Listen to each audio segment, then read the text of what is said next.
From our Chicago studios, this is the Muslim News on Muslim Network TV. Assalamu alaikum, I'm Samana Siddiqui. Texas Governor Greg Abbott has designated the Muslim Brotherhood and the Council on American Islamic Relations, or CAIR, as foreign terrorist and criminal organizations. CAIR is the largest Muslim civil rights and advocacy organization in the United States. Abbott's order bars the groups and anyone linked to them from purchasing land in Texas.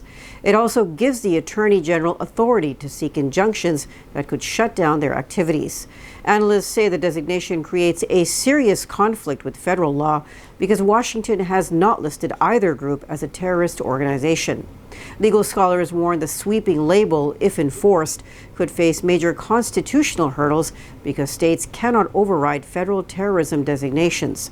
The state also cannot restrict property ownership based on religion or political views. Civil rights groups also warn that the move risks violating the First Amendment. They say a state cannot criminalize an organization that the federal government recognizes as a lawful civil society group. Abbott's designation could expose ordinary Texans to penalties simply for volunteering with or donating to CAIR. CAIR, which was founded in 1994, provides legal help, fights discrimination cases, and works with schools, workplaces, and law enforcement agencies on reporting hate crimes. The group says Abbott's order misinterprets CAIR's work and relies on debunked conspiracy theories. It notes that its staff have been targeted by far-right groups and ISIS because of their public opposition to political violence. CAIR says it is prepared to challenge the proclamation in court. In a statement, it said CAIR Texas and the Texas Muslim community will not be intimidated by smear campaigns and that they plan to continue exercising their constitutional rights, defending civil rights, and speaking truth to power. CAIR National called Greg Abbott an Israel-first politician who has spent months stoking anti-Muslim hysteria to smear American Muslims critical of the Israeli government. The U.S. has revoked the visa for Dr. Nelody Pandor. She is chair of the Nelson Mandela Foundation, who was visiting the U.S. and Canada at the invitation of Justice for All, a human rights organization led by Muslims. Dr. Pandor, as South Africa's Minister of External Affairs, was the architect of South Africa's case against Israel's genocide in Gaza. She served 20 years as minister in the South African government before retiring early this year. Dr. Pandor was on her flight back to South Africa and not accessible for comments. Zionists and a number of white South African racists have been campaigning against her visit to the United States. The House of Representatives has approved the long-awaited bill to release files linked to Jeffrey Epstein, ending months of delay and internal Republican friction. The final vote tally was 427 to 1. The vote came after Speaker Mike Johnson faced sustained pressure to bring the measure to the floor. The files contain investigative records, correspondence, visitor logs, and court documents detailing convicted child sex offender Epstein's network. They also include material linked to allegations of trafficking and abuse. President Donald Trump had resisted the bill for weeks, even as his own ties to Epstein continue to draw public attention. Trump has denied any involvement in Epstein's crimes and dismissed the focus on his past links as a political smear. He eventually reversed course and urged Republicans to vote yes, saying he would sign the bill. Republican Representative Marjorie Taylor Greene had openly broken with Trump on the issue, prompting him to call her a traitor. Polls show that most Americans want the files released. The UN Security Council has approved a U.S. drafted resolution that sets out a post-war plan for Gaza and includes a line pointing to a possible path toward Palestinian statehood. The measure passed with 13 votes in favor. Russia and China abstained. The resolution, known as UNSC 2803, creates a transitional board of peace chaired by President Donald Trump. It authorizes an international stabilization force to run security, reconstruction, and governance in Gaza until December 2027. The plan is built on Trump's 20-point blueprint, which was negotiated with Qatar, Egypt, Saudi Arabia, the UAE, Turkey, Pakistan, and Indonesia. The text says a credible pathway to Palestinian self-determination could emerge if the Palestinian Authority carries out reforms and Gaza's redevelopment moves forward. Israel has urged Washington to remove any reference to Palestinian statehood, but the U.S. has kept the language to reassure Arab and Muslim states expected to contribute troops. Reactions were sharply divided. Moscow said the resolution lacked clarity and resembled colonial practices. China said Palestinian sovereignty was barely visible in the text. Arab and Muslim countries expressed support for the vote, but warned that Palestinians must not be sidelined in decisions about their future. Trump praised the vote, calling it one of the biggest approvals in UN history. Approximately 70 Palestinian patients and their relatives arrived back in Gaza on Monday after months of treatment in hospitals in occupied East Jerusalem. Officials said 3 buses and 3 ambulances transported the group from Al-Muttala and Al-Maqasid hospitals. 5 children were among those who returned.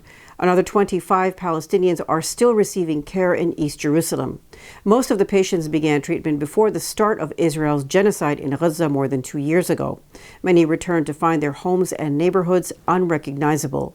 An elderly woman said they had been so worried about Gaza that they had even forgotten their own illnesses. She described the devastation and lack of electricity as overwhelming. The Palestinian Health Ministry says many more people who were treated in East Jerusalem before the genocide had been waiting to come home. The return process is being coordinated with the World Health Organization. The Dutch government has delayed its plan to ban visible religious symbols for certain law enforcement officers. The move comes after the Council of State warned that any limit on religious expression must be backed by a formal law approved by Parliament. The proposed ban targeted special investigating officers known as BOAs. They have limited policing powers but are not part of the regular police. Justice Minister Voort van Oosten now says he will seek full legislation before taking steps. The Council of State said restrictions on religious freedom are allowed only when they are legitimate, necessary, and proportionate. It also advised the government to first examine whether less intrusive options are available. The measure was part of Prime Minister Dick Schooff's policy outline announced in late 2024. Schooff, currently a caretaker leader, is expected to leave office in the coming months. Israeli authorities will put Sheikh Ikrimah Sabri, the 86-year-old Khateeb of Jerusalem's Al-Aqsa Mosque, on trial. Details after the break, so stay tuned.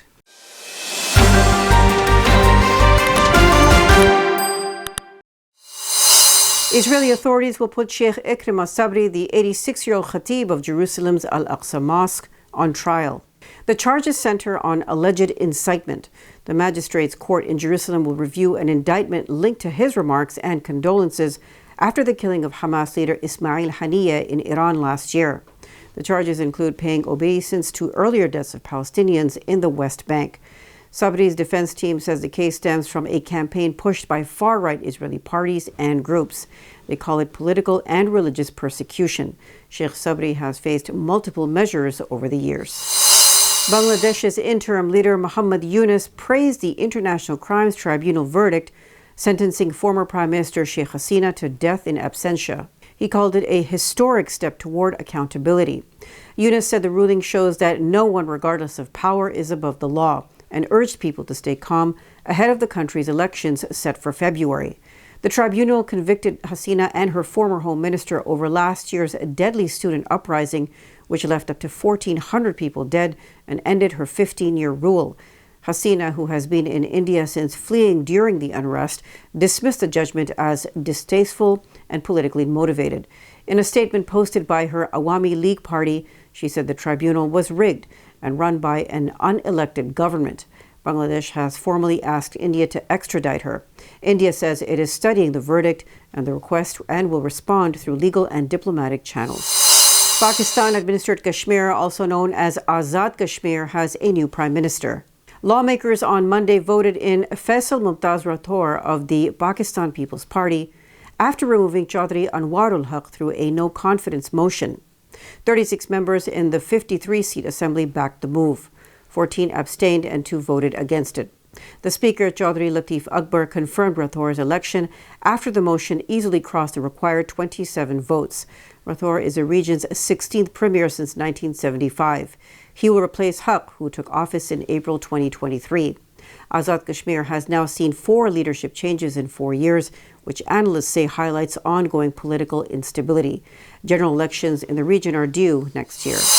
Malaysia has ended a 9-day search and rescue mission after confirming that 29 Rohingya migrants died in a boat capsized near the Thailand maritime border. Authorities say the operation covered more than 1,700 square nautical miles. It was called off on Monday evening after teams found no new leads. More than 300 personnel took part in the mission. Officials say 43 people have been found so far, 14 survived. 29 bodies were recovered, including men, women, and children. The search may resume if fresh information emerges about those still missing. The migrants left Burma on a larger vessel and were later moved to 3 smaller boats. One overturned. The fate of the other 2 remains unknown. The Rohingya, a persecuted Muslim minority in Burma, continue to flee violence and statelessness.